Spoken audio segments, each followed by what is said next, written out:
کیا ہم شیخ صالح المنجد کی، دیکھیے شیخ صالح المنجد ہم جہاں تک جانتے ہیں وہ اپنے طور پر کچھ اپنے طرف سے نہیں، لیکن یہ کہ بعض مسائل ایسے ہوتے ہیں کہ ایک چیز ہوتی ہے، حضرت ابو ہریرہ رضی اللہ تعالیٰ عنہ کو پیارے رسول نے کہا کہ لا من قال لا الہ الا اللہ، آپ نے حدیث بیان فرمائی، حضرت ابو ہریرہ سے کہا من قال لا الہ الا اللہ دخل الجنہ، گئے لوگوں کے سامنے بیان کرنے لگے، حضرت عمر کے پاس بھی گئے، حضرت عمر نے ایسا زوردار ان کے سینے میں مارا فخررت علی استی، میں اپنے چوتڑ کے بل گر گیا،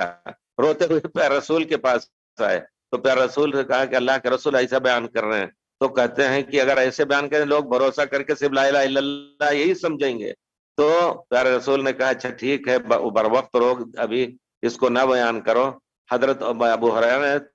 موت کے آخر میں حدیث بیان کی تعصماً کہ گناہ سے نکل جائیں، لیکن اگر کسی کو بیان کرنا لا الہ الا اللہ محمد رسول اللہ، جس نے کہا وہ جنت میں جائے گا، تو پوری تفصیل کے ساتھ لا الہ الا اللہ کا معنی کیا ہے، اللہ کو پہچانو، اللہ کے رسول کو پہچانو، اللہ کے صفات اور اللہ نے واجبات جو سبھی اس میں داخل ہے، اس تفصیل کے ساتھ آپ بتائیں تو کوئی حرج نہیں۔ ایسے کہہ دیں گے نہیں جس نے لا الہ الا اللہ کہا تو ایک ہندو بھی کہے گا، ہم لوگ تھے وہ بھوج ایک ہوتا ہے چاول وغیرہ بھون کے بچوں کو دیتے ہیں نا،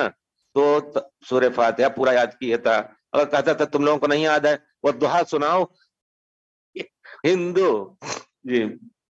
تو بہرحال انہوں نے کچھ ایسی چیزیں نقل کی ہیں، کوئی پرانے فتوے جو نہیں نقل کرنے چاہیے، اور نہ باقی